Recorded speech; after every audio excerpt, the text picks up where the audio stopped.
course, we're eagerly waiting for our panelists to join us this morning to discuss a raft of issues of what is happening around the country and, of course, the region, as I've said, and taking a panoramic view of what is happening regionally or internationally. A lot is on the international scene that we are following for you.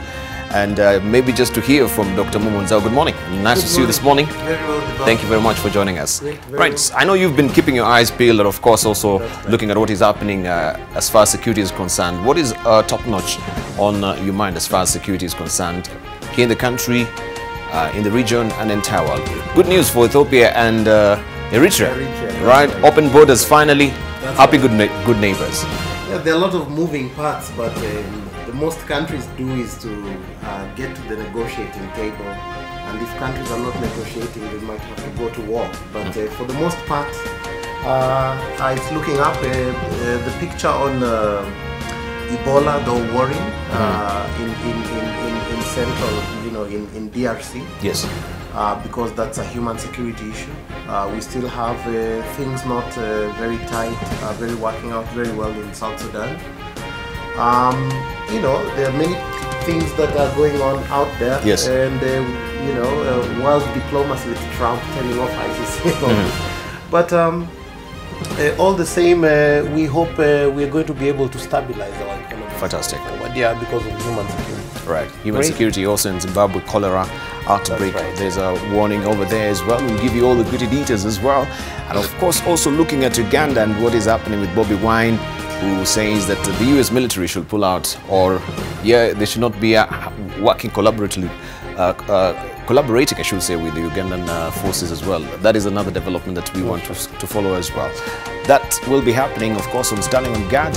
And before we drill deeper, as we eagerly wait for the other panelists to join us as well, let's see what is the good, the bad, and the ugly in our dailies today. Extra. Read all about it. I don't have the extra, but I have the Daily Nation for you. Obado's story is what is headlining the front page of the Daily Nation this morning. Conflicting reports on the status of governor. At center of storm, murder probe, governor's aide driven from Homa Bay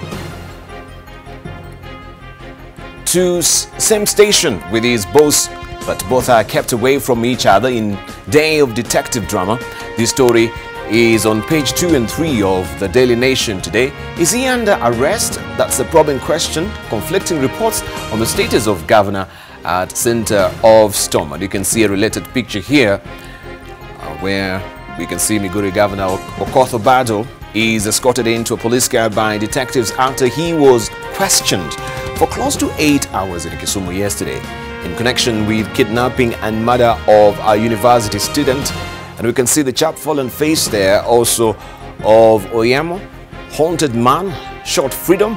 Oyamo walked to freedom in the morning but was swiftly arrested by detectives who were waiting outside Homa Bay police station. Their plan? To ferry him to Nairobi, where he was expected to be arraigned at the High Court in Milimani. Oyamo released and rearrested twist and turns. Governor's aide driven to Kisumu. Sources indicate he could be charged afresh in Nairobi. That is the latest that you can follow inside the Daily Nation today. Also looking at the teaser there, Nairobi MCA's defend move to oust Elachi. This is on page 6. It is our right and no action, whether civil or criminal, can be taken against us. City leaders who kicked out their county speaker last week argue in court. Also quoted signals what Yoka is telling you. Right, you can follow all that inside, of course, the Daily Nation, and with the Pull-Out magazine on. Of course, this is the DN2 inside the Daily Nation today. Let's move on. We see what we have in the Standard today, and this is what you're waking up to today. What Obado told police on pregnant Sharon's murder. In hot seat, governor questioned over alleged romance with slain university student, conceded knowing her but blamed her killing on politics. Released but set to report back today. This story continues on page 4 and 5 of the Standard this morning, and you have the faces here. Michael Oyamo, governor's aide held in police cells since last week, was released and rearrested as person of interest. Also Lawrence Muller, ex-Kanya Doto MCA, alleged to have linked Oduor to Sharon, still being held and was yesterday driven to Nairobi alongside Oyamo by members of probe team. also being traced. 4 suspected hirelings linked to the abduction and eventual killing still being sought alongside the missing four-wheel drive vehicle they were using on day Sharon was murdered. Is a story that you need to follow inside the Standard today. Also, Ghana prepares to bury UN peace icon Kofi Annan. Ghanaians pay their respect as scores of world leaders past and present are expected in Accra for funeral tomorrow. Also, US vows to arrest ICC judges over war probe. Court says its work will continue undeterred as Trump aide threatens to prosecute ICC officials if Americans are charged with war crimes in Afghan conflict. And of course, we shall be questioning also our panelists this morning on this as well today. And consumers face goods price hike. That is in the business segment of the Standard this morning. Let's move on and see what we have on the front page of the Star. I didn't kill Sharon, Obado tells police. Governor writes 10-page statement saying he too wants to know Sharon's killings or killers. After being grilled in Kisumu, governor expected in Nairobi over students' murder. That is on page 6 of the Star. And you have their faces here. We can see on his face here. This is Migori Governor Okoth Obado addressing media at a past function in Nairobi. This is a fan picture, and he has not been seen in public since Sharon's death until yesterday. You can follow this story inside the Star. Also, Kavuludi, Uhuru grabbed our power. This is what he's saying. The National Police Service Commission says it was unable to fully discharge its mandate because President Uhuru usurped its power or powers. In his exit report exclusively obtained by the Star, Commission Chairman Johnson Kavuludi singles out the 2014 amendment to the National Police Service Act and the National Police Service Act that snatched its power to recruit the Inspector General and his 2 deputies. Despite protests from the then opposition, the Commission's powers to appoint the 3 were handed to the President, who promptly appointed Inspector General Joseph Bonnet and Deputy IG Joel Kitili. This story is tucked away on page 4 and 5 of the Star this morning, and of course we shall be throwing it over to a panelist to tell us, right, the service of Kavuludi, who right now has given his exit report and saying that his power were grabbed by Uhuru. Does it hold any water as far as the function and the services of police is concerned as well? That is much later in the course of the program, but you can grab a copy of the Star for that as well. HIV positive people in Mount Kenya, Nyanza have low viral load. Also, Waititu tycoon lock horns over 250 million shilling city hotel. Also, you will now pay more for bread and unga. This is what millers are saying. It's a looming crisis, and it's stacked away on page 10 of the Star this morning. I don't want to die in City Hall. Sonko vows to work from home, and that story is on page 23 of the Star. People Daily is up next. It says Obado grilled, DNA taken. This story continues on page 6 of the People Daily.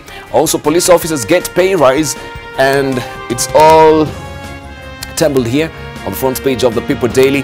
From constable, minimum current pay, minimum also new pay is given as well, and the maximum current pay and the maximum new pay, all from the constable also to commissioner and assistant, also IG as well, all here on the front page of the People Daily this morning.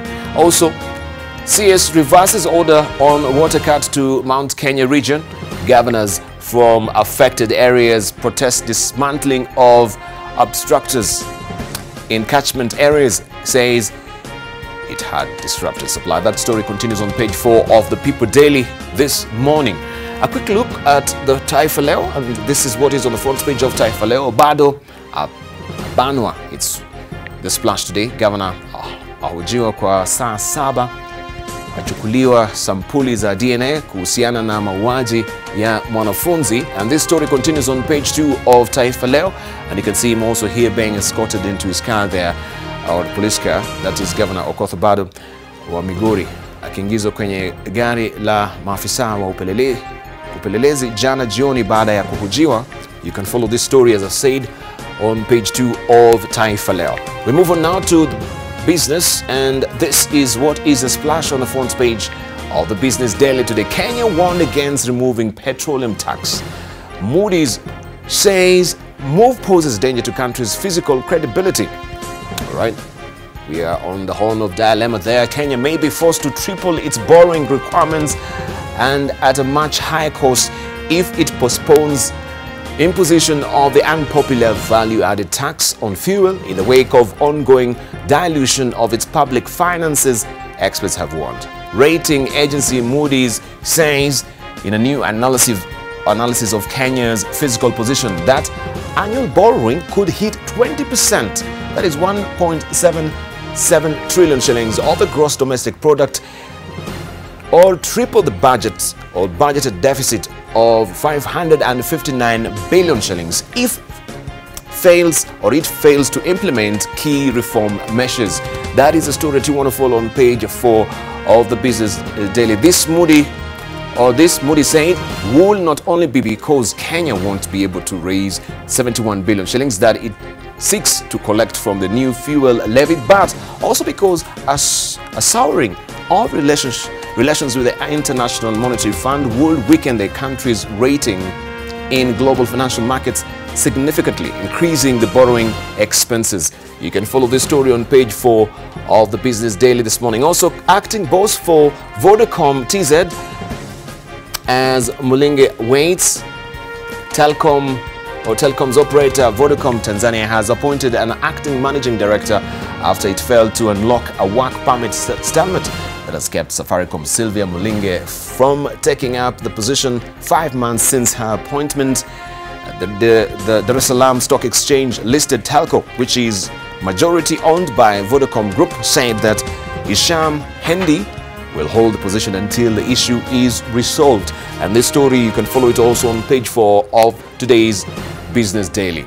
Governor Obado quizzed for 7 hours. Migori Governor Okoth Obado was last evening putting on a strong show in the face of allegations concerning the abduction and murder of university student Sharon Otieno. You can follow this story on page 2 of the Business Daily this morning. Let's see what we have also across the region. We can begin with the Citizen in Tanzania, and this is what is holding for you this morning. Top government officials murmur on 336 billion shillings TANESCO verdict. Still no firm public response from the government after the International Center for Settlement of Investment Disputes upheld an early decision. This story continues on page 2 of the Citizen in Tanzania. We have the bites here as well. We can have, or we can just read what Zito Kabwe said, quote unquote, I said in 2016, and I say it again. The government does not have to pay the billions awarded to Standard Chartered Bank, Hong Kong. Also, Magufuli backs Mpango in container controversy, and he says no one has the mandate to receive donations on behalf of the government without being authorized by the finance minister. And you can see him here, related picture, President John Pombe Magufuli addressing district and civic leaders in Chato, Geita region yesterday. Also right is Chato District Executive Director Eliud Moiteleke. You can follow that story inside the Citizen in Tanzania. Also, we can read also the Swahili version, that is Mwananchi. Magufuli amshushia Nyundo Makonda, that is a splash. And you can follow that story also on page 2 of the Mwananchi in Tanzania. Dr. Bashiru kumbana waziri anayemiliki eka 1000 Morogoro is another story on the front page of Mwananchi. We cross over now to Uganda and we pick the Daily Monitor. Full list of merged retained agencies. You can find that inside the Daily Monitor today. Of course, taking austerity measures in Uganda, they're trying to collapse all the parastatals together. And there you have the full list on page 4 of the Daily Monitor in Uganda. 1 trillion Ugandan shillings to be saved from merged agencies. And here you can see also President Museveni, he says employ only science planners. And you can see Prime Minister there, Ruhakana Rugunda, NRM Party Chief Whip Ruth Nankabirwa, and First Lady Janet Museveni and President Museveni arriving for the cabinet retreat at the office of the Prime Minister in Kampala yesterday. You have the story on page 2 of the Daily Monitor if you're waking up in Uganda. Also, General Moses Ali's children wanted by Interpol team. The 2 children are wanted over a reported deal gone bad with a Ugandan businessman based in South Sudan. You can follow the story on page 3 of the Daily Monitor in Uganda. Also, Bank of Uganda now makes U-turn on 0.5% mobile money tax. Of course, people are really agitating over this tax, and you can follow the latest development on page 8 of the Daily Monitor in Uganda. Let's move on and we see what we have also in Rwanda, and this is your splash today. World Bank key to addressing investment funding gap. Kagame says this, and you can see him here together with some of the officials there. President Kagame and other officials posed for a group photo at the World Bank Development Finance Forum in Kigali yesterday. That story continues on page 3 of the New Times in Rwanda. Also, consortium to construct 10,000 homes in Kigali. It's tucked away on page 4, that story, and what the China-Africa 60 billion shillings deal promises. You can find all that, the promissory notes, on page 5 of the New Times in Rwanda. Let's continue and see what we have also on the front page of, I can lift that quickly for you. That is the East African this week and what it holds for you. There's a very interesting story that we might need to discuss also with our panelists today, and this is in regard to what is happening as far as the aviation sector is concerned. And we have the latest development on that. I can just lift that quickly for you. You can see this. How pilot averted horror collision in Kenya airspace. Last minute, Ethiopian authorities furious with Kenyan traffic controllers. And we have the full report on page 4 of the East African this week. And also we'll give you greater details of this, what the Director General of Kenya's Civil Aviation Authority is saying. That is General Kibe as well. And it says also here, dark clashes with oil firms over gas. A standoff over profit sharing will affect the proposed 30 billion shillings natural gas production project. Tanzania's LNG project suffered another setback this week after President John Pombe Magufuli accused international oil and gas companies of seeking huge profits at the expense of the country's development. Let's see, you can follow all that story on page 6 of the East African this week. Conflict over Great Lakes resources, colonial boundaries and oil discoveries fuel tensions. This is on page 23 and 26 and 27 of East African this week. Magazines are up next. This is what is on the front page of the Nairobi Law Monthly this week. If you've not grabbed a copy for yourself, there is a snippet of what you can actually take. Taking no prisoners, it says, Uhuru's graft gladiator talks about the honor of public office, his mission, work ethic and thoughts on threats to the Kenyan state. Also, we have the Nairobi Business Monthly for you as well. And it's all about the Makueni County, the ascendant Makueni County. Makueni Rising, testimony of the power of the people-centered development. If you talk about public participation, then Makueni County is a quintessential example. You can grab a copy, I should say, of the Nairobi Business Monthly for these riveting stories as well. Let's see what we have as editorial cartoons today. We begin with the Daily Nation, right? And this is what Munene has drawn for us this morning. The police shall leave no stone unturned in Sharon Otieno's killing. And you can see there the graveyard of some of the leaders who've passed on. We have George Saitoti. Until now, we've never known or been told about that particular report about the air crash that happened. And also, we can see Ojode also, his gravestone is over there as well. If you may remember, Oro Ojode was Assistant Minister of the Ministry of Interior. And of course, he was working together with George Saitoti. And of course, the demise came after that plane crash in Gong. No one, or we've not been given the report so far about that particular or incident that really happened. Also, Robert Ouko, if you may remember, he was murdered at Goralina as well. Until today, we've not really been given the information or who really murdered Robert Ouko. We have Mugabe Were, who was a member of parliament of Embakasi, mysteriously murdered. Also, we do have J.M. Kariuki. Until today, we don't know the killers of J.M. Kariuki as well. John Kaiser, right, the father who was killed. Until today, we don't have information who killed John Kaiser. Chris Musando, who died, of course, that was last year. Until today, we don't have any information about his death as well. No one has come to the fore, of course, to give a very comprehensive report about his death. George Moshai as well, Tom Boyer. We have Muslim leaders, many of them. Jacob Juma is here as well. Gama Pinto is here. And we can see also Sterling Arush. Sterling Arush died in Nairobi, I think in 2002. And she was a Somali lady activist who came from abroad to actually, fight for her country, making sure that the human rights issues are observed. But she died because thugs, I think, abducted her and beat her to death. That is the story, and this is what now Bunene has captured for us inside the Daily Nation today.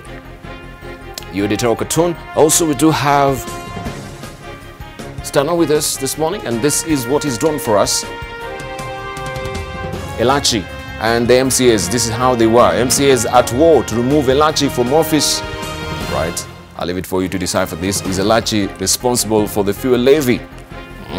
Okay, let's see what we have also inside the Standard. This is what Gado has drawn for us today. You can grab a copy of the Standard, and all this is all about the debate that we're talking about. And of course, you've seen the Business Daily, IMF, loans, and President Uhuru Kenyatta. Everyone is eagerly awaiting for him to send to that particular bill, the finance bill that is on his table. Remember, yesterday I think was the last day for the 14-day window period that is given to the president to assent to that particular bill. If he doesn't assent within the given days, then automatically it comes to force. So this is what Gado has done for us. IMF own loans, and you can see this is actually a sheep or a wolf in sheep clothing, as they normally say, and you have the if you can look at that particular tail there, that is the structural adjustment programs that has adversely affected the country before.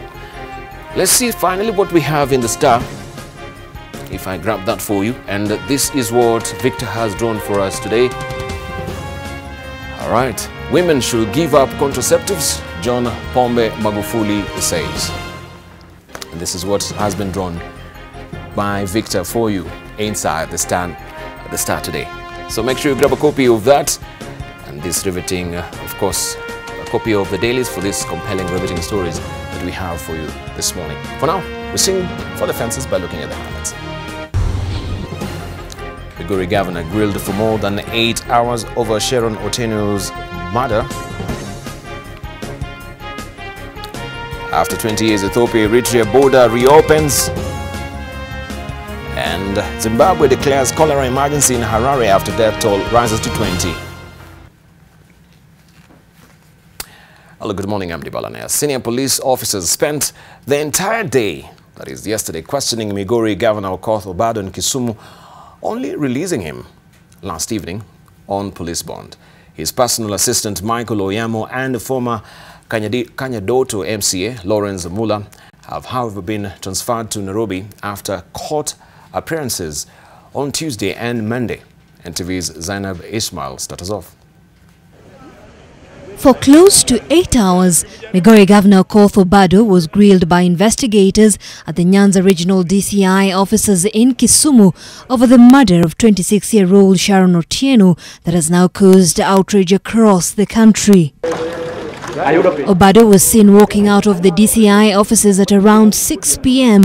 accompanied by a team of investigators drawn from the homicide unit. Obado's legal counsel Cliff Ombeta, however, said his client has cooperated with the ongoing investigations and that he will defend himself against any allegations. Most of all, of course, he was not involved in this matter. And that is why we are asking that patience must be there. People must be a bit sober so that the investigations go on without any influence. Because like right now, when people go to rallies and start saying, no, somebody must be arrested, you are influencing the mind of persons who are investigating. So let's avoid that for the time being and be able to just follow the law as it is, the procedures as they are. On why Obado left the building in a police car, his legal team dismissed assertion that Obado had been arrested. Of course, they've arrested a number of people who have been taken to court. Let's hope that the trend goes on and everybody else who is involved is arrested. The Migori County boss presented himself at the DCI headquarters in Kisumu at around 9 a.m. on Tuesday to answer summons by the Director of Criminal Investigations, George Kinoti. We must never lose sight. The governor's personal assistant, Michael Oyamo, and former Kanyadoto MCA Lawrence Muller, key suspects in the murder who were also grilled for hours at the DCI in Kisumu, were reportedly transported to the DCI headquarters in Nairobi. Oyama was on Tuesday morning moved from Homa Bay Police Station due to high tension in the county and the gravity of the matter. This comes even as his legal team remained in the dark over his whereabouts. He was released by the Homa Bay court in the morning, but immediately rearrested by the homicide detectives and transferred to the DCI offices in Kisumu. The governor allegedly underwent DNA tests as these detectives donning white lab coats were spotted making their way into the DCI offices in Kisumu, where Governor Obado was being grilled. His lawyer has, however, refuted the claims. Obado's personal assistant Michael Oyamo also underwent DNA testing while in custody at the Oyugis police station. The DNA sampling is said to be part of police investigations to establish whose unborn infant Sharon was carrying and whether they had a hand in the murder. And in Nairobi County, women and men who sported red ribbons tied on their heads took to the streets to protest the brutal murder of Sharon. They walked through the Central Business District to the office of the President, where they presented a petition on the ongoing case. We want to see the people arrested, we want to see them sentenced, and then we want to show that it doesn't matter what position you are. Even if you're the President of the country and you rape a woman, you deserve to go in for life. Exactly. So it doesn't matter whether you're a governor, an MCA, an ordinary citizen. This is the first day I interviewed Sharon. The fate of Nation journalist Barak Kador, who was also being questioned at the Kisumu DCI offices, is yet to be established. Zainab Ismail, NTV. An Ethics and Anti-Corruption Commission has summoned 7 Nairobi County Assembly members over Mandis Fracas at the Speaker's office. The 7 include Majority Leader Abdi Guyo and Minority Leader Elias Otieno. The ACC believes they played a major role in either planning or executing Mandis Fracas. They will be required to appear at the EACC offices by 10 a.m. today. At the same time, Speaker Beatrice Elachi got a reprieve at the courts as her stay in office was extended to Friday, when the hearing of her case will start. Kennedy Moredi has more on this. It was all smiles for Nairobi County MCAs on Monday morning as they joyously stormed the office of their Speaker Beatrice Elachi in an effort to eject her. Their zeal to remove her could not be contained as they insisted she was no longer their Speaker, despite a court order issued against the impeachment on the day it was done. The court had ordered that there would be no action to remove Elachi from her office or replace her. It had also stayed the impeachment decision, at least until a case she filed seeking to overturn her impeachment is heard and determined. To the MCAs, their word was final and her continued stay in office was unpalatable. The script was, however, changed on Tuesday. The hunters became the hunted. The Ethics and Anti-Corruption Commission has targeted 7 of them over alleged disregard of Chapter 6 of the Constitution. In a letter written by the EACC to the Majority Leader Abdi Guyo, Minority Leader Elias Otieno, Minority Whip Peter Emwatok, nominated MCA Mary Njambi, Waithaka MCA Anthony Kirago, who moved the motion to impeach Speaker Elachi, and Ngando MCA Peter Wahinya, they are required to avail themselves at EACC offices to answer to questions on their conduct. Madam Elachi, with all due respect, she needs to respect herself. If your employer is not satisfied with your job and he has sent you packing, you've got no business to impose yourself on your employer. A source further tells NTV that 10 more letters will be dispatched Wednesday targeting more MCAs. Mary Njambi, who featured prominently on the video captured yesterday, accused the speaker of a myriad of misdeeds and insisted she could not stand her a minute longer. At one time, she even started removing Elachi's belongings from the office. But even as this develops, Speaker Beatrice Elachi will remain in office courtesy of the courts until Friday, when a case challenging her continued stay in office will be heard and determined. Kennedy Muredi, NTV. And you better also grab a copy of the Daily Nation to see the editorial cartoon that I just showed you earlier. This is how it looks today. The MCAs and Elachi, right? Of course, you saw that for car. And what they're saying, oh, asininyime trip. Elachi asininyime trip. MCAs at war to remove Elachi from office. And that is what actually went down. We can see also the media personalities were affected by that. I want to introduce a panelist who are here this morning to just comment on that as well. We won't really take much time on this. We have Dr. Mustafa Yusuf Ali, who is a conflict and resolution expert, also a national security analyst. We do have with us also Dr. Momonzao. Dr. Momonzao, he is the governance and security strategist. We do have with us Dr. Hassan Kanenje, who is the director of the Horn Institute. Also, we do have Major Retired Lucy Mukuria. She is the CEO of True North and also a military psychologist. Also, we do have with us Professor Naomi Damba, who is a Vice Chancellor of KC University and also an expert on foreign policy and defense. Good morning, gentlemen and lady. Good morning. Right. Let's just begin with you, Dr. Momonzao. Looking at the MCAs and what is happening with the counties, especially here in Nairobi, and Elachi's ouster so far, and the sentiments that we're hearing from some of them, what will be your reaction? Well, you know, I don't have much to say about, you know, politics and all, but I think they can be a little bit more organized about how they go about doing things. I think there's a certain amount of decency and order that you need, because if we live in a chaotic society, it's not good. You know, we have all to live in an organized and regulated society. So you know, I think you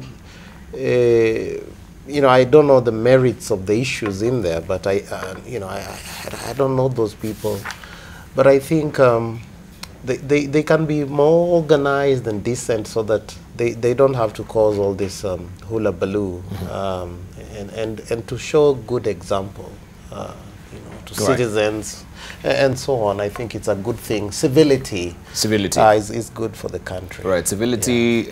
We saw this is a very indecorous manner they should be acting as well, and this is one to be, you know, the reactions of MCAs wherever there is a bone of contention on an issue. I don't know what will be your opinion, Dr. Mustafa Yusuf. Yeah, Debarl, clearly civility and decency is what is or was lacking in what we saw at the Nairobi County Assembly. Those members of County Assembly, if indeed it's true that they are trying to oust Elachi because she denied them trips outside the country because of reasons that are best for the Nairobi country, then they have no reason to act in the manner that they acted. Debarl, in one sentence, even marauding hyenas that are cannibalizing a carcass that they might have stolen or left by a lion do not behave the way some of those MCAs behaved. Let's hear from Lucy Mukuria.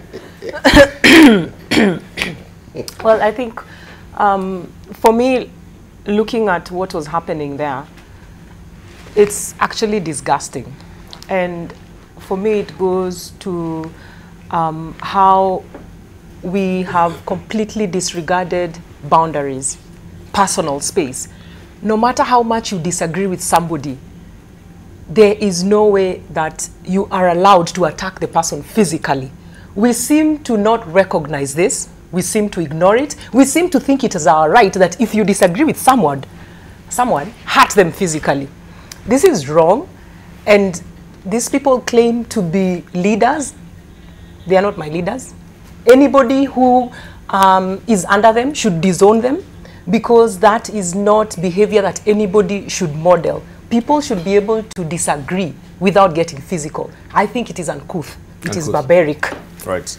It's uncouth, it's barbaric, it's uncultured. I don't know what maybe adjective Dr. Hanenja will use this morning for in regard with the MCAs. When I was watching that, I wasn't sure whether I was watching a county assembly or a bunch of drunken Changa people. It reminds me from my village growing up, when a bunch of those guys had taken a lot of Changa, they start fighting. But the more things change, the more they remain the same. I think we took MCAs from the city hall, but we did not take the city hall mentality to the county, because this is exactly how they used to behave, actually, at the city hall. Now, one thing, and most governors, especially who are working hard in this country, can actually attest to, is MCAs have had a history in the last 6 or so years of blackmailing their leaders and blackmailing the governors. Yes. They want to go to foreign trips for them to pass any appropriations bill or anything that is supplement even for public good. They need favors, either through tendering or just those foreign trips. And some of us who were living outside for a number of years, we used to host lots and lots of governors with their MCAs who pretty much blackmailed them into going to those foreign trips. Now, most governors know that most of their budget is not spent on development. A lot of it's actually spent on salaries and on foreign trips. And so there is a chance that perhaps Elachi is not playing ball, and so in a bid to fix her, they need to put her in her place. But there's also another aspect here. And if it's in fact true that Elachi was requesting for a $6,000 ticket to go abroad, Professor Midamba travels a lot. I travel. Most people here travel quite a bit. We never seek for first class, much less seek for first class on public money. You do that in the United States, you'll be fired the following day, and that's a much wealthier country. So that is just wrong. And I think MCAs, when it comes to that, they actually have a point. We should not be living luxury when the people we are loading over are living in abject poverty. Now, finally, the conduct that we witnessed yesterday was absolutely wrong and disgusting, as my colleague just pointed out. When we are claiming that we should respect the rule of law, at least let's be seen to do that. These same MCAs will be complaining if either there is a government action that they think did not respect the rule of law, or any other action that affects them. But look at what they are doing. Fine. If you follow the due process politically, you've impeached a speaker or a governor, can you at least let the court finish the process, especially when you have a stay, something like that. And so we should be able to communicate, to these people, and they need to know they have a responsibility. Nairobi, I think, accounts for about 60% of Kenya's GDP, and it's very embarrassing when the world that is headquartered in Nairobi, most of it, watches the government of Nairobi behave the way they're behaving, like a bunch of lunatics. All right, so of course there's corruption fighting back with the cartels within this, the city hall as well, because we understand also Elachi had written to DCI actually in regard to malpractice that she's found in city hall. Yeah. So it could be she's being set up by the cartels within the city hall, who are minting a lot of money using the public coffers as well. I don't know the reaction of Professor Noah Midamba. He says also you fly economy class, but maybe you could be owning a private jet. We don't know. Maybe you can tell us this morning. I fly economy class all the time, Bryce, and I get to my destination on time, like everybody else. It is absolutely obscene to have the capital city turn into a heaven for hooligans. There was once a pride moment in Kenya when the British left, when Charles Rubia was the mayor, my father and the rest were there. It was a decent, civil place that a city on the sun, flowers all over, rec centers, everything. And the hooligans have taken over. And the question is, they cannot get away with it. The matatu ramming up police cars in the midday when people are watching, they just cannot get away with this kind of thing. Yes, sure enough, they may have issues with the Elachi, but there is a procedure, there is audit, there is order on how to do this. This is the capital city of Kenya. It is our capital city, and we cannot, as citizens of this country, accept this kind of hooliganism. Right, thank you. Right, thank you. We need to move on right now, and of course, this story that we've been following for you and also is on the front page of the East African. Right, you can grab a copy of the East African to follow this particular. It's all about the Kenya Civil Aviation Authority, which has denied claims that two passenger aircrafts nearly collided into each other in the Kenyan airspace 2 weeks ago. Details of a near-fatal incident involving the two foreign airlines are now a subject of a debate among industry players and those privy to what exactly happened. As NTV's Dennis Okari reports, the sequence of events that night appear to put regional aviation players on a collision course as those involved seek to interpret air safety procedures, while KCAA says the report is misleading. Above the skies of the Kenyan airspace, something strange was happening in Naivasha, 100 kilometers west of Nairobi. Two passenger planes appear to have almost crashed into each other. The near collision in the Kenyan airspace, according to this radar system, would have been one of the world's worst aviation accidents. Involved in the incident was an Ethiopian Airlines Boeing 737-800 flight ET-858, which entered the Kenyan airspace from Johannesburg, South Africa, on its way to Addis Ababa, Ethiopia. According to this commercial flights radar website, the airliner left Joburg at 2100 hours. Its flight time was 5 hours, 12 minutes, cruising at an altitude of 37,000 feet. At the same time, at 1800 hours, an Italian leisure airliner, Aneos Boeing 767 flight number N0S252, had left the Italian city of Verona heading to Zanzibar. Its flight time was 8 hours. At 12:49 a.m. Kenyan time, the two aircrafts were in the Kenyan airspace at the same altitude of 37,000 feet. The Italian aircraft had entered Kenya through Ethiopia and the Ethiopian airline from Tanzanian airspace. They appeared to fly into each other before the Ethiopian aircraft took a swift climb from 37,000 feet to 38,000 in just 1 minute at exactly 12:50 a.m.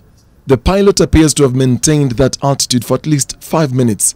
The Kenya Air Traffic Controllers Association seemed to blame the near-crash incident on a strike by Ethiopian air traffic controllers. They say the Ethiopian counterparts failed to honor coordination procedures agreed between Nairobi and Addis Ababa on air traffic navigation and management. I don't think Alan will go.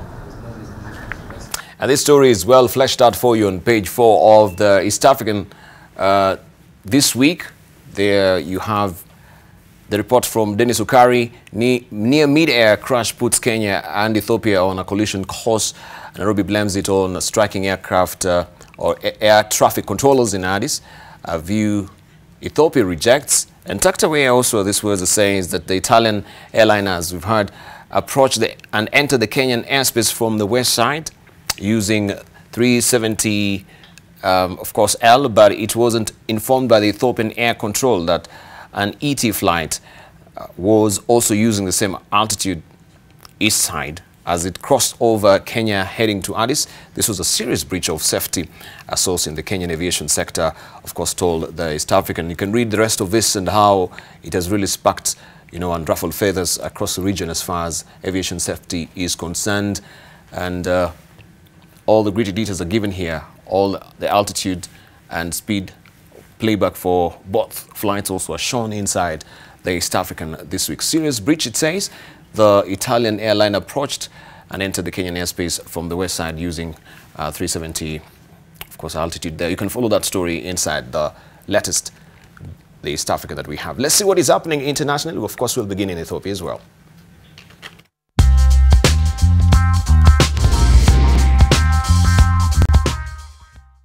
Now, the leaders of Ethiopia and Eritrea have reopened crossing points on their shared border for the first time in 20 years, cementing a stunning reconciliation and giving Addis Ababa a direct route to its former foes' Red Sea ports.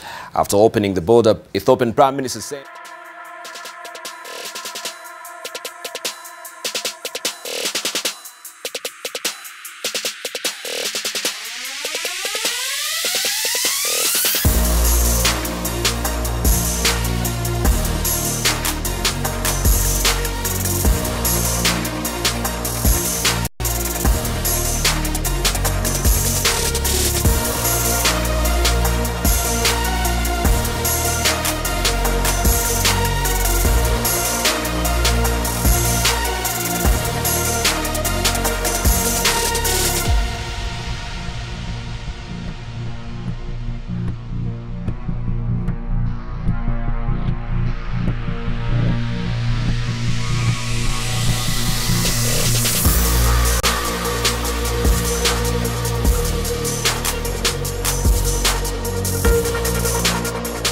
Eritrea, just of course cascading from that particular visit that we had President Afwerki and Abiy having and negotiating, breaking a stalemate that has been there for quite a while, and these are the fruits of this particular happy medium they have between Ethiopia and Eritrea. We just want to hear from our panelists today, bearing the fact that we know there has been a forced relations between Ethiopia and Eritrea. Borders now have opened.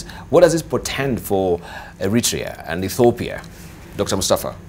Yeah, Debarl, these are happy moments for two neighbors that have been at war with each other. Very harsh relations between those two countries, and exacerbated by you know, things that were not really helping those two countries. The border dispute between Eritrea and Ethiopia over Badme and other smaller issues is something that have, you know, taken those two countries back. Ethiopia needs Eritrea and Eritrea needs Ethiopia. Ethiopia now will happily be using the port of Massawa for its trading deals, and those are two countries to watch. A huge population. Ethiopia closing 100 million. Eritrea, the amount of trading that we will be seeing between those two countries is going to be extremely large. But now, what happens to Kenya with the lapset, and will Ethiopia be still interested very much on the Lamu port while it can access the nearby Massawa port? These are issues that will be panning out as we go by. Right, Dr. Momonzao. Yeah, I think countries make cost-benefit analysis around things they value, and we call them national interests, things that can make countries to go to war to protect. And territory is one of them. But again, they can make compromises because they are not fighting all the time. They can agree to cooperate at the bilateral level. So this is a bilateral arrangement to open up borders and to enhance trade between the two countries. I think that is not to say that Kenya may be negatively affected as much, because even where we don't have problems with other countries, countries have always used these ports. Some of them have been underutilized, some of them are not up to standard to be able to. So if a country can compete well, it can have infrastructure, then it will attract. Dubai has made itself a safe haven for all kind of infrastructure, and everyone goes there to trade and all this. So all we need to do is pull up our socks in terms of making sure that we are attractive to the region, and it will work for us. And I think it's good, because also opening up Eritrea, which has been for a long time a closed system, is going also to benefit the region, and that is also a good thing for the regional countries and so on, because we've had a lot of things that IGAD would have wanted to do. In fact, Ethiopia and Eritrea themselves accusing each other over things that have been going on even in Somalia and in the region. So that thawing of those relations and things warming up is a good thing for our regional efforts at the diplomacy of conflict management in the region. All right. Let's hear from Dr. Hassan Akneje. First of all, I would like to say Happy New Year to our Ethiopian brothers and sisters. I think it must have been a very good Happy New Year, especially with normalization and opening of the border at the Salambesa region. Of course, which also coincided with a Happy New Year for our Muslim brothers and sisters at the same time. This is using the Julian calendar, yes. Right? For the benefit of our viewers who are wondering, Happy New Year. Yes. They must be wondering, what is going on here. Yes. This marks, I think, it's just the beginning of the end of the Horn of Africa's Cold War that lasted for 20 years. And I say it's Cold War because the conflict between Eritrea and Ethiopia had other consequences for the region. in terms of supporting rebel movements, subversive elements, you know, that fought each other's countries, and even their involvement supporting opposing sides in Somalia. And so this is good news. But of course, when it comes to the relationship, especially with Djibouti, between Ethiopia and Djibouti, yes. Economically, it may affect Djibouti in some way, in part because Ethiopia has invested heavily and has been transporting their goods and services through, I think to a tune, accounts for about $1.5 billion that goes to Djibouti every year. And so, of course, there's going to be a change in that. But the good news for me as someone from the larger Eastern Africa is this is going to force Eritrea to change some of its behaviors, not just in supporting some elements, for instance, within Somalia that might be playing a negative role, but they announced the end of forced conscription that has forced a lot of young men and women from Eritrea to go to Europe and other parts of the world. I think in the last decade or so, you've seen Eritrean athletes, whenever they go outside, they don't want to come back, including almost the entire football team when last time they were in Kenya, and they decided they didn't want to go back home. So this is good news for the region. Now, as my colleague just pointed out, some of these things IGAD has been trying to help, but of course, these countries are also part of the equation. Now, the fundamental role that Dr. Abiy Ahmed, the Prime Minister of Ethiopia, has been playing single-handedly is huge. And as a leader in this region, I think there are certain things Kenya should learn from what Dr. Abiy Ahmed is doing. We've always looked at ourselves, and in so many aspects, we're the big brother in this country, except now that one of our younger brothers seems to be growing a lot bigger than us. I think we should also try to play a more active role in ensuring that diplomatic engagements continue, but also in dominating the political space within the region, frankly. It's in our interest to do that. All right. Of course, this is bearing fruit. They opened also their embassies in Eritrea, opened their embassies in Ethiopia, and Ethiopia has done the same as well. So that particular agreement, the truce they signed, it seems to be working. Let's hear from Lucy Korea. Well, I think let me begin by saying Melikami Adisi Ameti, 2001. That's Amharic. Yes. I didn't know you know some Amharic as well. We live in the world of Google. Come on. So happy. I know. Mustafa is so shocked. Me too. Really? Yeah. Well, Happy New Year 2001 to Ethiopia. I think it's a very exciting time for Ethiopia. They seem to be having parties every week, these guys nowadays. No, 2011, sorry. Well, yes. 2011. I think it's a very exciting time for them. They seem to be having parties every week. For me, the most important thing is this. Eritrea and Ethiopia made peace without a single bullet being fired. And I think this is the most pertinent issue at this day and age, where people feel that we must deliver peace by war. I think there's a lot that Kenya can learn from, you know, the two countries, like Dr. Hanenje has said. And for me, I just want to amplify that, especially given, you know, what it seems to be simmering at Migingo. Let us magnify what we have in common. Let us avoid conflict as much as we can. And it's possible to do it. And why we know that that is possible to do? Well, look at Ethiopia, look at Eritrea, they've done it. So yeah, it's going to be a good year for them. It's going to be a good year. Right, let's hear from, maybe now that they need to reconfigure their foreign policy, Ethiopia and Eritrea. Yes. Yeah, you can tell us from a policy perspective, the foreign policy, what does it portend? Debarl, every single year, if you take the continent of Africa as a whole, look at the gross GDP of every country, there is a huge proportion of that resource which is going toward armament and unnecessary war. War that don't have any resemblance of any rationale why they go to war. This was one country. They have lived together for many years.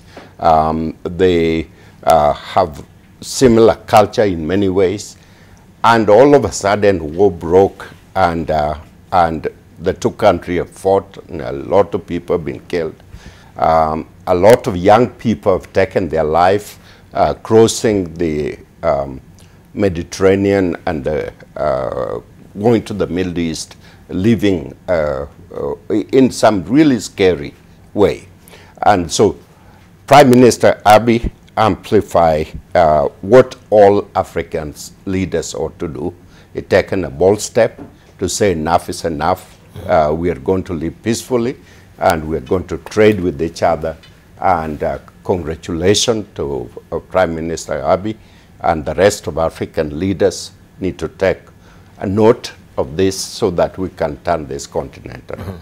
There is this aspect that we were talking about, the generation exit, that I think has been part of this discussion for the longest time, a coinage that came from Dr. Peter Biara Jack as well. And we can see the generation exit, talking about, you know, the old could, so to speak, who have been hanging on to power, even if it means hanging by the fingernails, are still there with old mentality. But we have young, fresh, you know, blood coming to fore with new thoughts, new paradigms, like what Dr. Abiy is doing. Is this what should be, or maybe the prime solution for Africa right now? People who have a clear perspective of what they really need, and they don't really have baggage about history and, you know, fault lines, affiliation, tribal lines as well, death. Dr. Mustafa. Yeah, clearly, Debarl, fresh blood is required to be infused into the leadership of most African countries. And by fresh blood, we don't mean necessarily young people. It could be anyone. The ideas are what matter. It's very clear from the fresh blood that we are seeing in Ethiopia in the name of Dr. Not Dr. Biara Jack, Dr. Abiy Ahmed. I hope Dr. Biara Jack is going to be released, and he's one of those young leaders that we are looking up to. And I believe indeed South Sudanese are looking up to. We need this kind of ideas to move these countries forward. Meles Zenawi was also not that old. He was young, but the fact that they had this, you know, bad blood between, there was bad blood between Meles and his Eritrean counterpart, meant that those two countries could not move forward. So Afewerki has done what he's done. Maybe now he needs to get fresh blood to push that country forward. These two countries, including of course all the others in the Horn, Djibouti, Somalia, Kenya, South Sudan,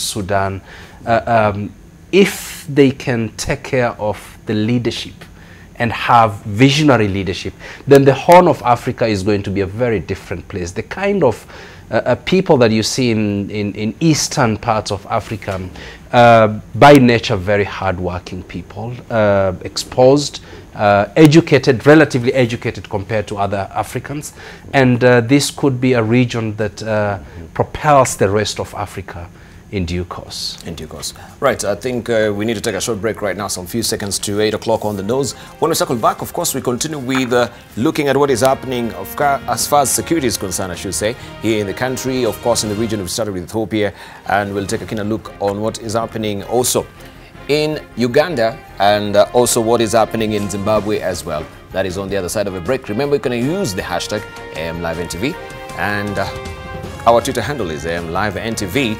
And of course, also our profile name on Facebook, AMLiveNTV. Make sure, as always, you give us a thumbs up. And of course, you like us as well. And also 20686, which is our SMS portal. We circle back with more. Don't go away.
on the enemy. And of course, we've been training our focus on the new reopening of the borders, that is along Ethiopia and Eritrea. And this has been a subject of discussion. But what does it portend when it comes to Kenya, especially with the ports, lapsets they will be using their own ports as well? And of course, this is good for their business. But let's see what is happening, of course, when it comes to our projects as well here in the country. And I'm holding court this morning with Professor Nomi Damba, who is the Vice Chancellor of KCA University. Also, he's a foreign policy and defense expert. Also do have with us Dr. Mustafa Yusuf Ali, who is a conflict resolution and national security analyst as well. Dr. Momonzao, governance and security strategist. Dr. Hassan Kanenje, who is the director of the Horn Institute. Major retired Lucy Mukuria, who is the CEO of True North and also a military psychologist. And finally, Momonzao. Have I mentioned all of you? Oh, Dr. Hassan Kanyenje, who's the director of the Horn Institute. Professor Nomi Damba began with him. Yeah, yes. Right. So let's continue. So we want just to wind up on the Ethiopia-Eritrea borders, which they've reopened after 20 good years. So let's turn our focus on what that really portends for the entire Horn of Africa, and how also will that really adversely affect us as a country as well. Of course, we pray and we wish them well, but in terms of a project, when it comes to LAPSET and all, what do you think will be the blowback of this? Dr. Momonzao. Thank you, Debarl. One thing is that there's a lot of positivity around the whole issue, whichever way you look at it, because it has positive implications for maritime security. Yes. Because countries that are landlocked like Ethiopia would have to have other ways to, navigate their own problems. But now that isn't that whatever. The immigration crisis might be one of the greatest predictor variables we are talking about here, that there might have been other actors over and above just Africa and the two countries we are seeing behind the scenes, because one of the biggest problems we have is that immigration crisis, and so many deaths in the high seas because of that. And the two countries are very much affected, especially Eritrea and so on. And because of that, the opening up of warmer relations and so on, some people were, of course, like you said, were escaping because they don't want to be conscripted and so on. And one country is looking at itself like our security and survival is at stake. So if that is, that takes care of that. The other thing is trade. Now, did you know that Eritreans, as the highest amount of dollars in many places, in fact, top 10, stashed in foreign accounts in Switzerland and other places, is in dollars, is Eritrean money. So they can now come back and invest. And the investment is good not only for Eritrea and Ethiopia, but for the entire region. So one thing that one scholar called Raul Prebisch said when he was talking about how will developing countries close the gap between the developmental differential and inequality between themselves and the more developed countries of North America and Western Europe. And he said, you must go integration and you must go joint infrastructure. And joint infrastructure, LAPSET, and all these development corridors we are looking at. There are so many others like Maputo Development Corridor and all those. In fact, what we have done is just a fraction of what ought to be done. So there is no way that we can say it has negative implications for Kenya. It might be a little bit more costly probably in terms of maybe commitments, but Ethiopia has remained committed to this. There are a lot of things we are doing bilaterally in terms of even hydroelectric power, energy, energy concessions between ourselves and Ethiopia. And the last visit that the Ethiopian Prime Minister Ahmed Abiy had here, it was very fruitful in many ways. You saw even prisoners and other people who had been held coming back and all this. So for me, it's positive. And in fact, LAPSET is just 10%. We have so much that ought to be done. Thank you. Because that is the prescription that was given by Raul Prebisch. Right. Dr. Hassan Kanenje. You asked an important question, Debarl, and with regard to the implications that the current rapprochement between Ethiopia and Eritrea has on some of the big projects such as LAPSET. As a country, we should not launch public projects with the hope that our enemies are going to, or rather our partners are going to remain divided. Countries sometimes are at war, sometimes are in conflict, but most often countries tend to make peace.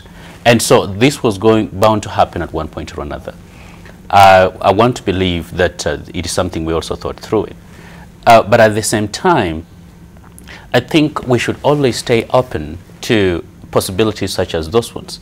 Because what if tomorrow Addis Ababa decides that perhaps joining the LAPSET project is going to be too costly for now? Now, what are we supposed to do? I think that is where our Ministry of Foreign Affairs comes in. We need to lobby, we need to convince them, and to make our product a lot more viable and a lot more attractive.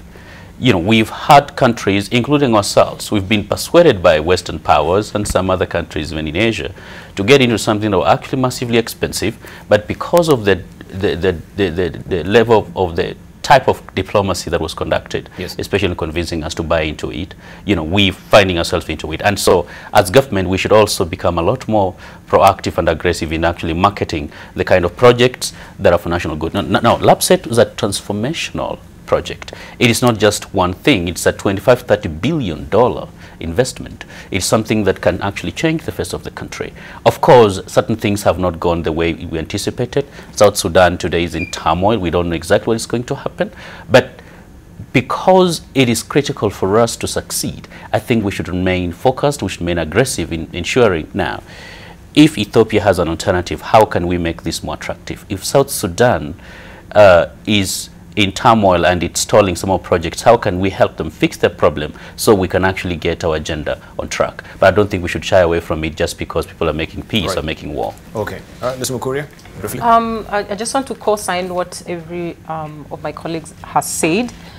For me, I just want to look at it from the angle of how a leadership that is reflective and inflective can have such an enormous outcome. Because I think everything that we are seeing that is happening right now has happened because, you know, Abiy has made this about bigger than himself. He is one person who I look at and I think to myself, and I was just sharing this, I think to myself, I think this guy has a therapist.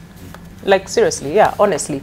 Because he is not driven by whether this will make him feel good or whether it will make him feel bad or he's angry or he's having a big day, a bad day, you know, or this person pisses me off. He's like, what is the agenda that is going to be beneficial for the larger population, and regionally, how can we be able to move forward? So for me, I think we can borrow a lot from him. My friend and I, she's called Roslyn Oro, we had this pact that we made that every morning when we woke up, the first thing we would say was, the ego must die, the ego must die. Because if you don't feel one way or another personally about things, you're able to be very objective about making decisions and how you relate with people. And I think that is the one thing that we can see has resulted very positively in what we are seeing happening in Ethiopia and Eritrea, and also regionally. Right. Let's hear finally from Professor Naomi Damba. Debarl, I agree with my neighbor, my team here, particular Kanenje. Is a happy neighbor. Yeah, happy neighbor. Yeah. And Lucy always make sure we are happy. The point about it is peaceful coexistence among the neighboring countries will always benefit Kenya. We have more to sell and buy. We have more to learn. Ethiopia continue to invest on public infrastructure that are fairly impressive, and also the cost-cutting measures that help them develop those infrastructure. Mm-hmm. You realize that Nairobi is one of the largest cities in the world without public transportation. And so we end up with chaos. So we need to learn a lot of what Ethiopia is doing out there we have, the more peaceful they become, the more Kenya can sell to Ethiopia, and Kenya will benefit. All right. So LAPSET is just one of them. Right. Let's all head over now to Ghana. Of course, when we are aware, at least tomorrow will be the big day for Ghanaians, where they will be paying their last respect to, of course, the iconic leader, Kofi Annan, who will be buried tomorrow. And Ghanaians filed past the coffin of the late Kofi Annan, who lay in state in the International Conference Center in the capital, Accra. The body returned on Monday from Switzerland, where the former United Nations Secretary General died at the age of 80. He was surrounded in his last...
terrorist acts that, of course, staggered the whole world. People were shocked about it. And, of course, terrorism became a transnational agenda.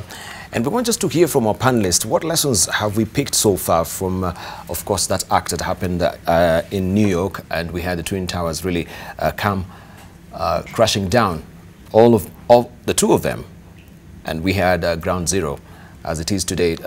Dr. Mustafa, we've had from the U.S. Secretary of State, I think actually is the Secretary of Defense, this is Mr. Martin, saying now they're not really turning their focus on terrorism, but they are actually reconfiguring their foreign policy right now to focus on China and Russia. Does it mean that we've been able to contain terrorism as it is right now, especially with, of course, the sleeper cells that we've been talking about, the Al-Shabaabs, Al-Qaeda, ISIS also seem now to be losing a bit of traction. There's a time we were talking about ISIS every day and what is happening in Syria today. But now they're turning their focus on China and Russia. Is it now the new threats? Yeah, Debarl, not really. The US and the world has not been able to contain terrorism. Terrorism is still a huge risk to many states around the world. It just happens that US is having increasing challenges with new powers coming up and be more assertive. China in this case, not just in China and the Asian region, but globally. What US has done is to outsource the war on terror.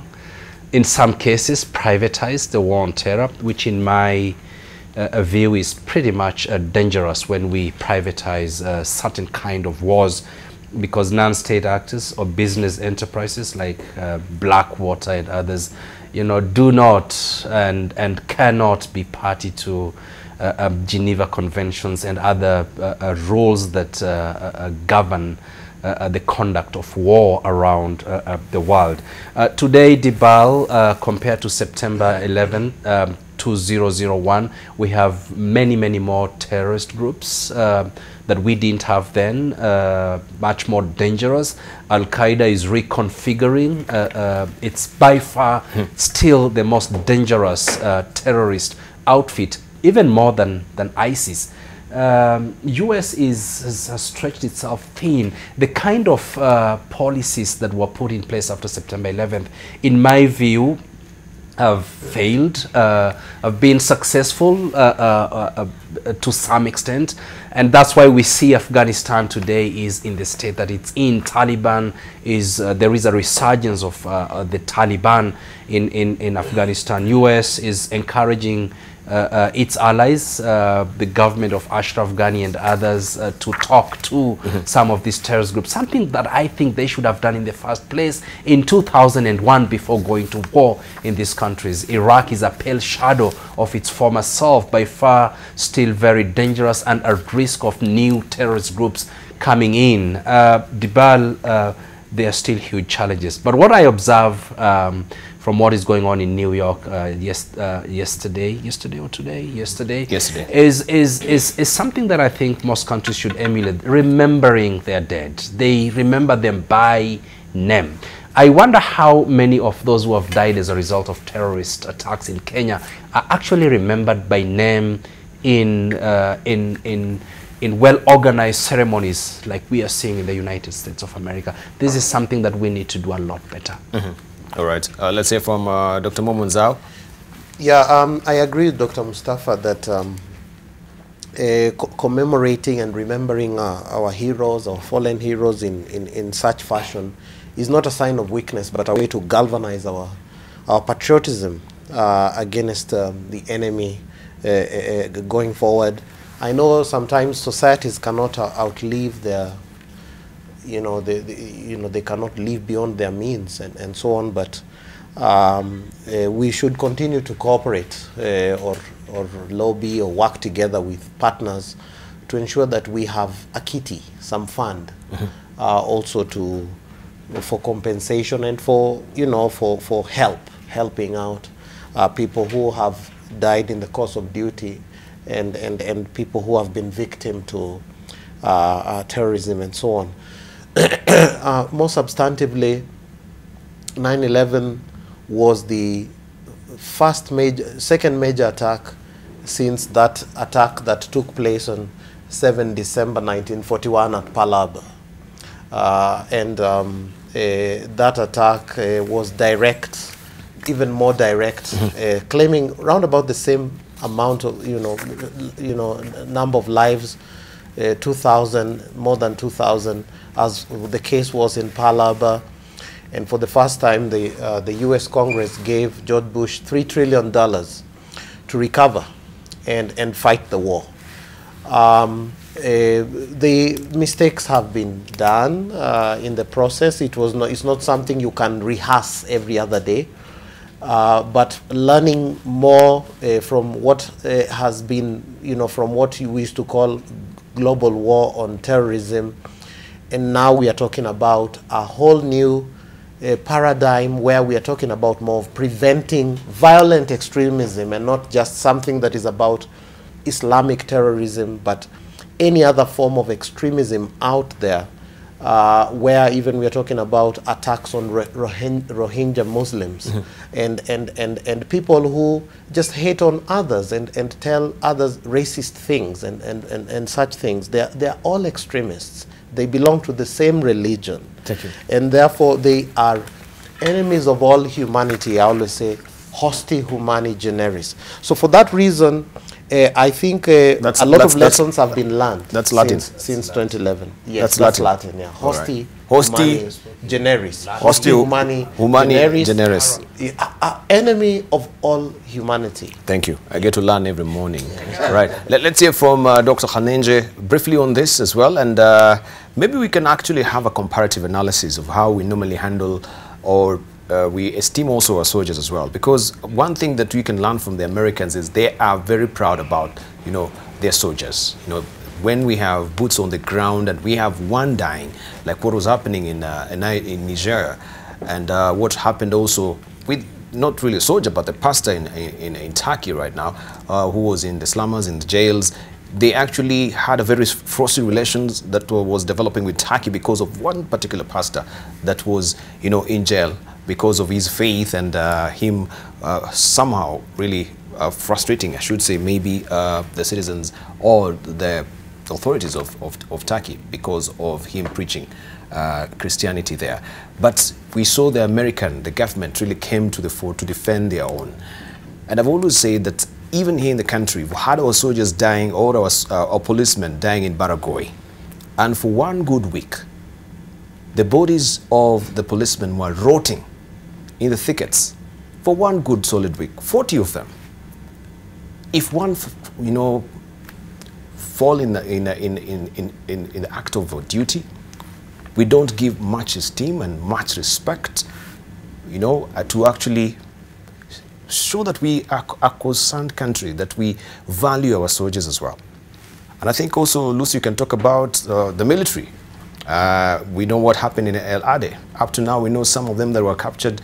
We've never had any information on what really happened to these captured soldiers as well. So, could we comment on that? Let's hear from Khanenje, then we'll come to you. Briefly. Debarl, perhaps part of the reason why we do not remember our heroes in a very positive way and very prominent way is because we never have enough time to recover from the previous scandal before another scandal hits us, corruption.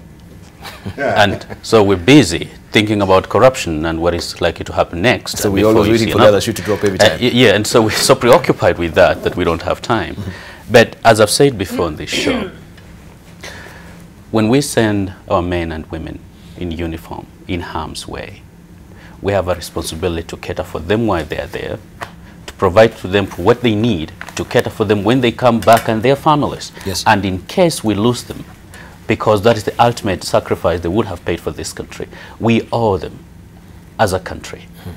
A lot of times, more often, our young men and women and not so young men and women who are serving this country in uniform out there, they die, and a lot of times they just die like chicken. They come back and only perhaps their family and their neighbors are going to remember them. And including those, what happened at El Ade, you know, and we lost lots of our soldiers there. We have a responsibility at the minimum to remember the ultimate sacrifice they paid for this country. Now, having said that, September 11 was a turning point in the war against terror. But at the same time, what followed, I think 3 years later, the invasion of Iraq made things worse. Today, the Middle East is worse, it's in chaos than it's ever been before. Afghanistan is actually worse than it was in 1999. Africa is being rampaged by Al-Shabaab, Boko Haram, and Al-Qaeda in the Maghreb. And so we've not contained this threat. It's actually proliferated and it has grown extensively. Yes. Like, we need to pay more attention to that. Now, with regard to General Mattis' shift to Asia, this is not something new. The truth is, terrorism does not pose an existential threat to the United States. However, countries such as Russia and China in the calculations of the Pentagon and the U.S. security establishment, they are developing weapons that can threaten the predominance of U.S. military around the world. And it's evident based on everything they are doing, because they've not been sitting idle either, as the U.S. of course had focused more on developing mechanisms of combating terror. So I do not think the U.S. has abandoned terror. As Dr. Mustafa mentioned, it has outsourced some of that war against terror. But I think they should focus a whole lot more. Now, the current government does not help a lot, especially in Washington, because I don't think they comprehend the gravity of this problem. Some of the actions they've been taking, wittingly or unwittingly, are actually serving to make the problem worse. Reducing, for instance, the involvement or cutting certain links with certain countries that are very critical in fighting the war against terror is not very helpful. But as a country, we have relations with Washington.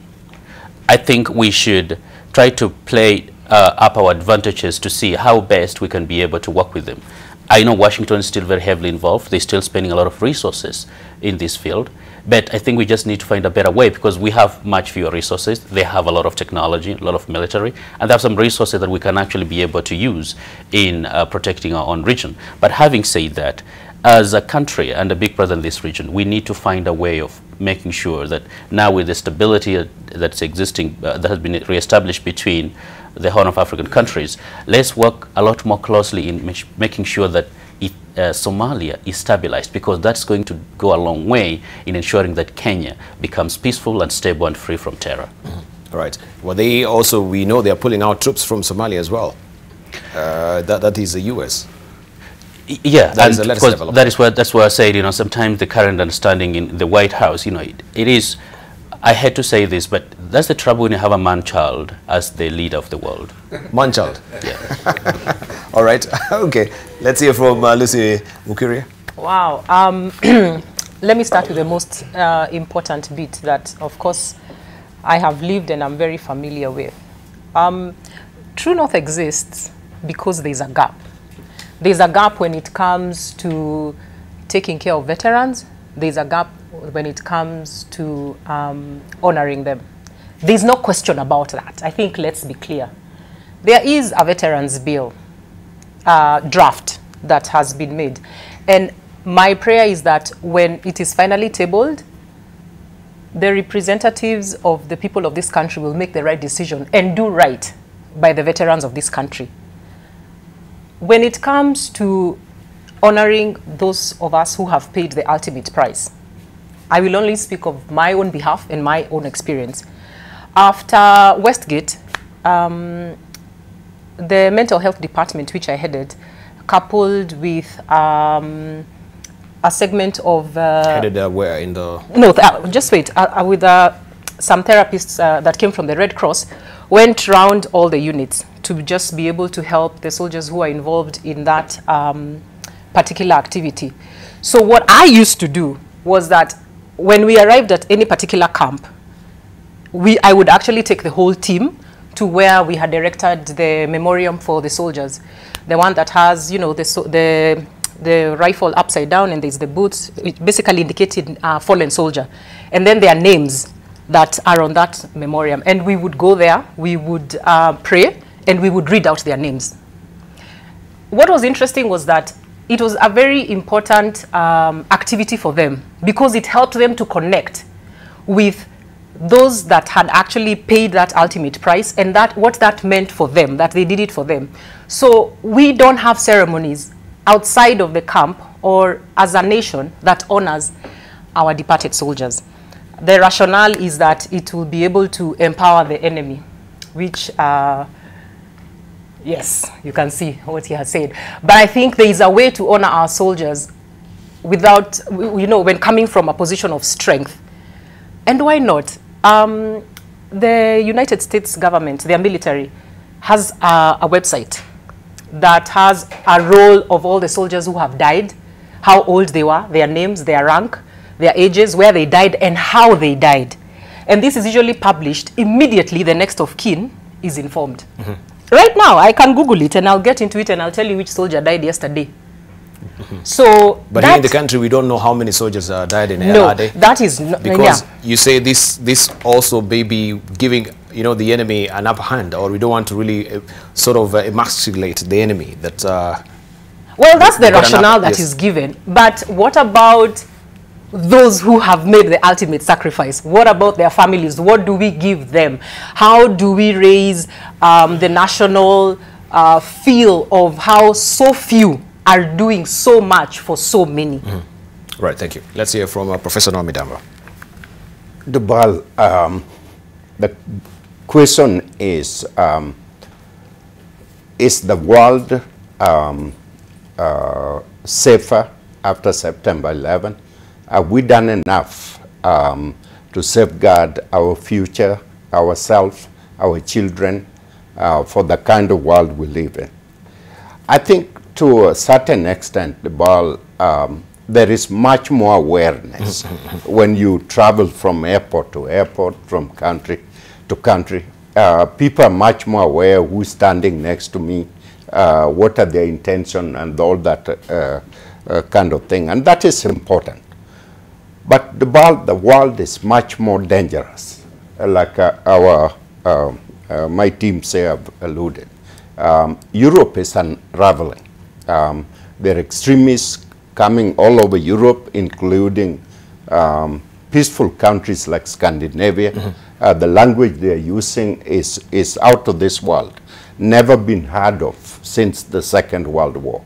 The situation with Palestinian and Israel is very, very volatile, based on the kind of propaganda coming out of the White House. The Southeast Asia Ranger situation, the Yemeni is as bad as you can get. And so what is happening is that these Palestinians that are closed in these strips, you know, they're producing militant, they're producing terrorists because of the way that they've been confined to that small little strip with no future at all. Afghanistan continued to be very volatile. And then there is now a bigger issue, which is what's going to happen between the US and Russia and China. What is the calculation for the rest of the world? And so it is very, very volatile and very dangerous. And the worst thing is for people like Bolton to literally get up in front of people and say they are going to capture ICC stuff. Right, thank you. That's the end of the world. Just one adage, please. We are stuck for time. We've got a lot to cover. One is very important. Okay. Because you see, one thing I want to correct here is that it's not like bashing the state or fighting, you know, like that, because it's not that we don't honor our fallen heroes. We have. If you look at page 48, for example, I trained this officer, Major Koech. He's a fallen officer. I trained him. Page 48 of the Daily Nation? Of the Daily Nation. He's an officer I trained. He's being remembered in a very good way here. He developed a complication, but he's someone who has done a lot for the country. Is being remembered very well here. So some of the things that are going on with live issues like LRD and so on, there might be some things we might say about those things that might jeopardize some of these. The other day at Moi Air Base, we launched a program for widows who of bereaved, of fallen, you know, heroes of ours. Every other year there is a commemoration. Even during the other day we had marking the, you know, the August bomb blast. You know, we had a story about Rose. You remember the Kenyan Rose, the candle in the wind and all. We had a very good commemoration, and Ambassador Kimani was there representing the head of state. So what the point I'm making here is that it's not that we are not doing anything, but there are ways we can continue to make it better and more resounding. So I have really to underscore that. It's not that we are a country of people who do not honor our heroes. We feel for them, we work for them. All right, thank you. And that is very important. Right, we need to just move on a bit and also train our focus on what is happening in Uganda right now, where we had President Museveni really getting frustrated about international interference as far as the country is concerned. And we know President Museveni has warned against foreign interference in the country's politics, days after an opposition called for the United States to suspend military aid over the government's human rights record. Museveni also accused some unnamed foreign countries of seeking to influence the nation's politics by funneling assistance to the opposition through non-governmental organizations. Now, last week, the U.S. lawyer for opposition lawmaker Robert Changulanyi, a musician known by his stage name Bobby Wine, called on the United States to stop funding Uganda's military as a punitive measure against what Bobby Wine said was torture by authorities in his country. Bobby Wine and a fellow parliamentarian, Francis Zake, say they were tortured by security forces while in detention in August.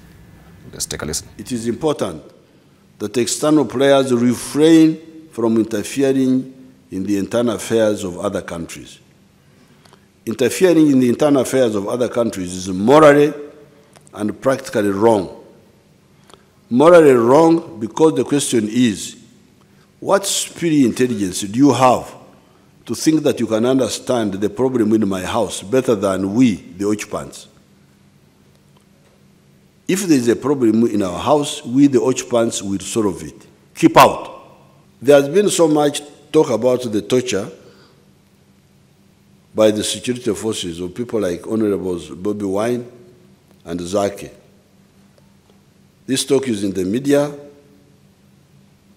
in other non-court fora. Yet, these are matters in the courts of law.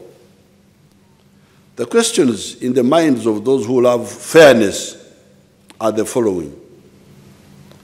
What if those allegations turn out to be false?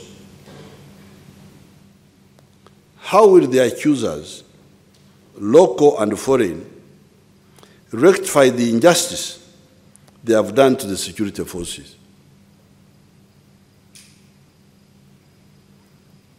If any one of them implied or said that where I commented on the Arua events, since I was on the scene, I was telling lies, will I be entitled to damages? I must go back home. Uganda is my home. I don't have another home. I'm Ugandan. And I'm going back home. We represent the power of the people. Ugandans have always been wanting freedom. They've always been wanting to be the masters of their destiny. They've always wanted to live in a country where leaders are servants and the people are the true masters. And that is what we still advocate for. We advocate for people power, which indeed is our power. And to assert that no amount of brutality, no amount of repression is going to cow us down. We saw to ourselves that we shall insist on the fight for freedom.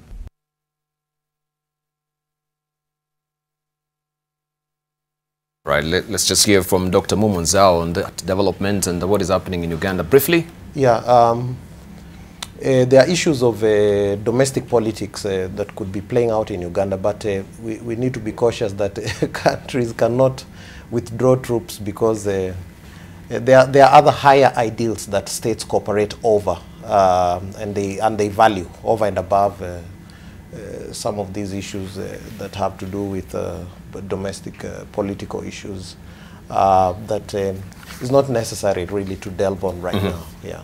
All right, thank you.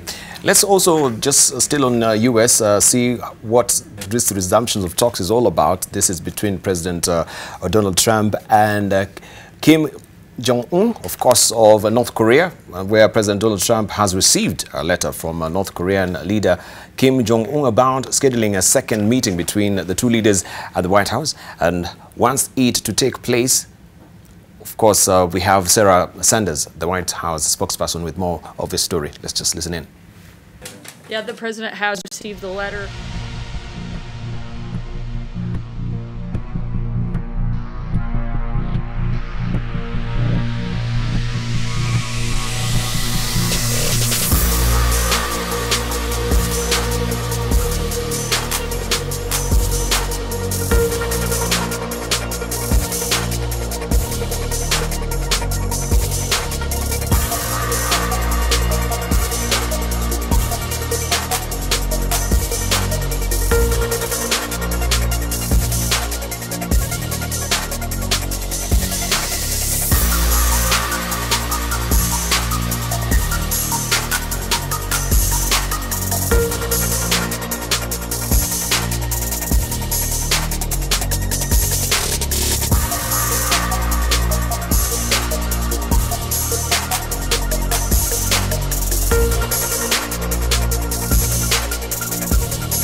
second round of talks between U.S. and North Korea? I think number one, from what Sarah Sanders and how she's saying and what she's saying tells you who is setting the agenda of the negotiations between North Korea and the United States. Of course, we expect there are going to be subsequent meetings, but fundamentally, I do not see a fundamental change actually in, let's say, North Korea with regard to giving up nuclear weapons. That's the insurance policy. And what the theatrics we saw, a few months ago, I think they were just those theatrics. There's nothing fundamental. There is no firm commitment. Not physically testing missile does not mean you are testing. A lot of times nowadays, you can actually test a lot of those weapons using computing. Do you think this will be another sporting chance for Donald Trump because of how he handled the first meeting, and he got really a lot of flack from the media and even the legislators from the U.S., how he handled that particular negotiation? But Donald J. Trump doesn't exactly care. He's still going to spin this as a huge success. Had Obama received even a letter from Fidel Castro, he would have been crucified for that. Thank you. Right, thank you. I want us just to also turn our focus on page 38 of the Standard today, where ICC, it says, undeterred after U.S. threatens sanctions, the judge is expected to soon announce a decision on a request from prosecutors to formally open an investigation. And if you're not privy to this particular story, the International Criminal Court yesterday said its work would continue undeterred after Washington threatened with sanctions. The United States threatened to prosecute ICC officials if Americans were charged with war crimes committed in Afghanistan. The ICC, as a court of law, will continue to do its work undeterred in accordance with those principles and the overarching idea of the rule of law, the tribunal said in a statement. You can read the rest of that story on page 38 of the Standard. Dr. Mustafa, this development, and of course we know the U.S. is not a signatory to the ICC. Yeah, U.S. So where does this really come in? Well, yeah, U.S. never is not a signatory to the ICC, and for this kind of reasons. But that does not mean that the ICC cannot pursue criminals who are engaged in war crimes, even if they are those crimes are committed by the United States military personnel. But that Debarl ties in also with the threats that the U.S. made on ICC in relation to the Palestinians filing a case at the ICC with regard to the behavior of the Israelis, particularly in the recent skirmishes that we've been seeing, and U.S. Ordering the closure of the PLO office in Washington, D.C. Jerusalem is a tinderbox. The conflict between the Israelis and the Palestinians is a tinderbox, as we've seen that potentially can cause a very, very serious conflict, not just in the Middle East, but globally. And when countries that are powerful, have resources, do not play a positive role, then they kind of enhance or ratchet up or pour more fuel to this kind of fire that is burning in the Middle East and of course in Asia. Right, thank you. I want us just to flip over to page 12 of Daily Nation today. My touchscreen is getting a bit temperamental, so I cannot really show you this, but I'll try. But it says, Boynet, terror suspects should not wear face veils. Inspector General of Police Joseph Burnett has raised concerns over the wearing of niqabs, full face veils, by terror suspects during trial after a woman appeared in court on behalf of her accused sister. In a letter addressed to the Chief Registrar of the Judiciary, Anne Amadi, Mr. Burnett decried that suspects are not only allowed to wear niqabs but proceed to the police, posing a challenge in identifying them. Just briefly on this, let's hear from Lucy Mukuria and also Professor Nomi Damba. Well, I think it's possible to balance respect for somebody's religious belief and the delivery of justice. A good example is just even when I sit here, you know, men don't come to put the mic on me, women do. And I think they are, you know, there's a way to work this out in such a way that, you know, somebody remains respected, but the rule of law is followed. After all, there's good reason. How do you bring your sister to court that to stand in for you? That's not permissible.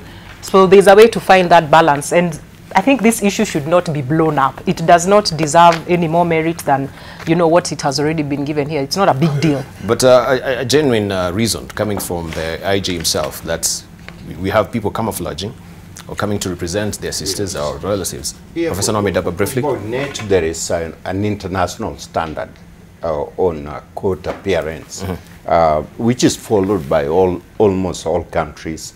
But as Lucy said, there is also deep respect for religion practices. So I'm not sure at this point what Bonnet is talking about. Is he creating a new law, or is it following the Kenya Constitution procedure?